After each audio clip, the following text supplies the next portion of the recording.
Hello, welcome to my channel the eye. आज हम बात करेंगे बिहार के इलेक्शन पे और बिहार के डेवलपमेंट पे। इलेक्शन क्या है और बाद के इलेक्शन पे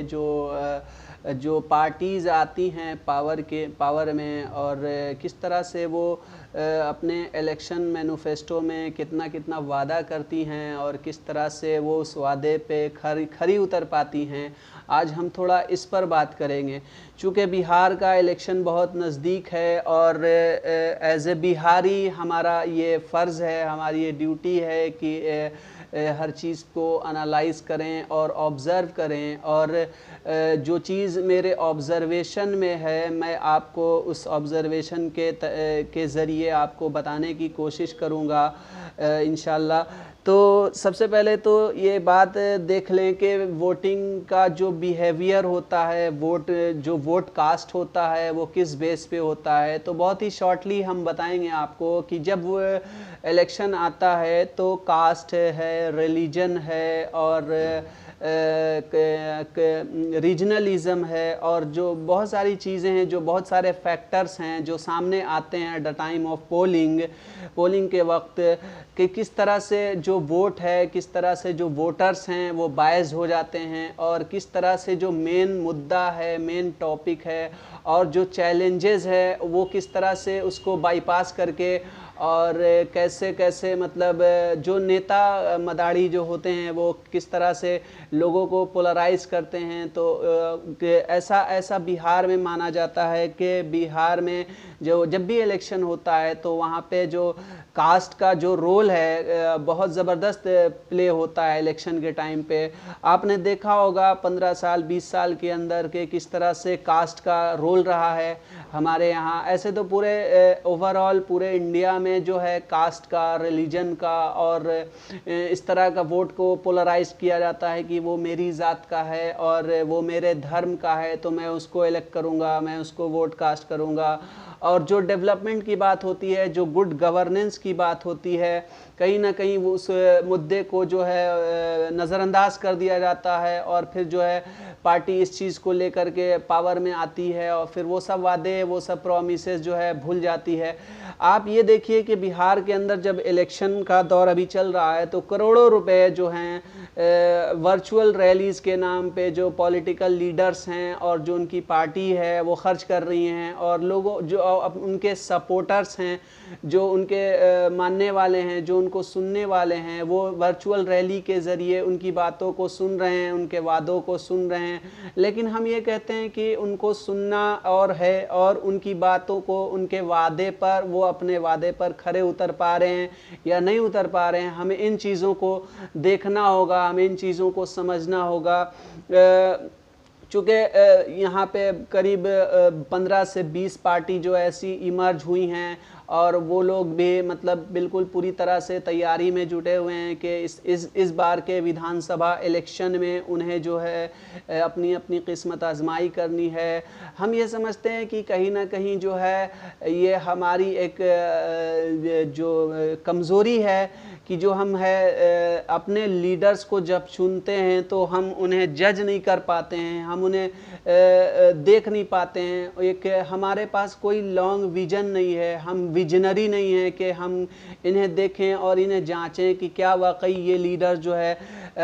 कल को जाकर के मेरे हक़ की बात करेंगे, डेवलपमेंट की बात करेंगे। बिहार में हर साल प्रॉब्लम रहती है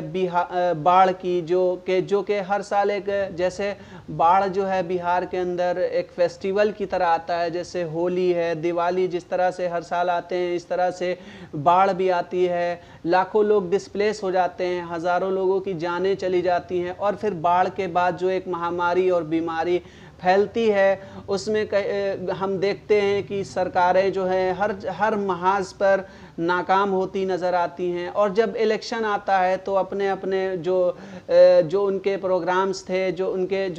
उनके द्वारा किए गए काम थे वो गिनवाने लगते हैं। आप अपने शहर में देख लें, यहाँ पे जो नाली है, जो ड्रेनेज सिस्टम है वो नहीं है। रोड्स को देख लें, जीटी रोड्स को देख लें तो हमारे पास वो नहीं है। जीटी रोड्स से अच्छी तो किसी गांव की कच्ची सड़क होगी, ये हालत है बिहार की और बिहार के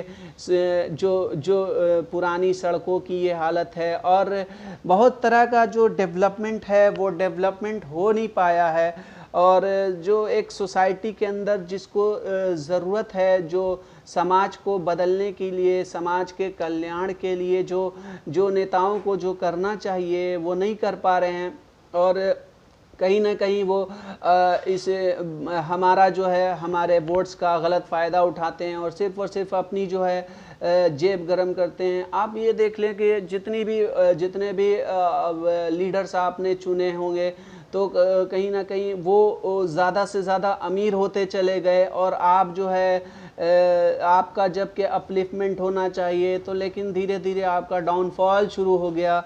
तो इन सब चीज़ों को हमें समझना होगा कि बिहार में क्या नहीं है। बिहार में सबसे बड़ी बात यह है कि यहाँ पे जॉब्स नहीं है, यहाँ पे सही एजुकेशन सिस्टम नहीं है, प्राइमरी, सेकेंडरी, हाई स्कूल या फिर कॉलेज, यूनिवर्सिटीज़ जो भी है, यहाँ पे एजुकेशन सिस्टम बिल्कुल पूरी तरह से एकदम चौपट है। और दूसरी बात ये है कि हमारे बिहार के अंदर मेडिकल फैसिलिटीज़ जो है ही नहीं, बिल्कुल ना के बराबर है। आपने खुद देखा होगा कि कोरोना वायरस जैसे पेंडेमिक में जो मार्च और अप्रैल के महीने में बिहार के हॉस्पिटल्स में क्या हालत थी, वहाँ की क्या हालात थे डॉक्टर्स के, और वेंटिलेटर्स की कमी, मेडिसिन्स की कमी, डॉक्टर्स की कमी, सब हर एक चीज़ की कमी है। तो इन सब चीज़ों को हम लोगों ने देखा है और जांचा है, और इन सब चीज़ों के साथ हमने जो है डील किया है। और दूसरी बात यह है कि जब लॉकडाउन हुआ था तब हज़ारों लोग दिल्ली से पैदल चल के बिहार के अंदर आए, और कहीं ना कहीं हमने देखा कि सरकार का जो बिहार की गवर्नमेंट थी और जो पार्टी पावर में थी और जो विपक्ष में भी थे, कहीं ना कहीं वो भी इस चीज़ को लेकर के पीछे ही रहे, और गवर्नमेंट जो है कहीं ना कहीं फेल्यूर रही उस चीज़ को टैकल करने में, उनके प्रॉब्लम्स को सॉर्ट आउट करने में। तो हमारे सामने बहुत सारे चैलेंजेस हैं। इन चैलेंजेस से हमें कैसे लड़ना है, इस प्रॉब्लम्स को कैसे हमें सॉर्ट आउट करना है, ये हम तभी जान पाएंगे जब तक कि हम एक अच्छे और गुड लीडर्स को नहीं चुन पाएंगे। हमें समझना होगा कि हमें गुड गवर्नेंस चुनना है, या फिर हमें कम्युनलिज्म के पीछे चलना है, या फिर रीजनलिज्म के पीछे चलना है, या फिर हमें कास्टिज़म के पीछे चलना है। तो इन सब चीज़ों से हमें क्या बेनिफिट हो रहा है अगर हम कास्टिस्ट हैं, अगर हम कम्युनल हैं, और अगर हम किसी एक पार्टी को लेके, किसी एक कैरेक्टर को लेकर के हम बायस्ड हैं, तो हम क्यों बायस्ड हैं, क्या उसके अंदर क्या खूबी है, क्या उसके अंदर कमी है, हमें इन सब चीज़ों को जज करना है।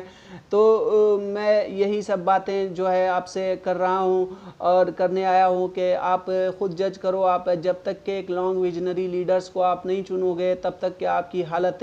जो हालत है वो नहीं सुधरेगी, आपके बच्चों को जॉब्स नहीं मिल पाएगी, आपके बच्चे अच्छे स्कूल में पढ़ नहीं पाएंगे। जो मिडिल क्लास की फैमिली है, जो सर्वाइव करती हैं, जो मिडिल क्लास हैं, उन्हें हमेशा यही सोचना रहता है कि उनकी एजुकेशन किस तरह से बेहतर हो, उनके उनके ट्रीटमेंट जो है, बीमार जब पड़ें तो ट्रीटमेंट किस तरह से उनका अच्छा हो। गवर्नमेंट के पब्लिक हॉस्पिटल में और प्राइवेट हॉस्पिटल में आसमान और ज़मीन का फ़र्क होता है। एक आम आदमी जो है वो प्राइवेट हॉस्पिटल की सोच भी नहीं सकता, वो कहीं ना कहीं मजबूरी में उसको पब्लिक हॉस्पिटल्स में ही जाना पड़ता है। तो आप खुद जज करो, आपकी ये ताकत है, वोट है, आपको देखना है कि हमारे लिए कौन बेटर है, हमारे लिए कौन बेटर नहीं है। इन्हीं सब बातों के साथ मैं आखिर में आपसे यही कहूँगा कि अगर ये वीडियो मेरी अच्छी लगे तो इसको वाइडली शेयर कीजिए, और मेरे चैनल द आई को सब्सक्राइब कीजिए, और बेल आइकन पे बटन दबाइए ताकि जो मेरी नई वीडियो आए आप उसको भी सुने, और इस तरह से आप जो है नई बातों से आप जो है रूशनास हों। इन्हीं सब बातों के साथ अल्लाह हाफिज़।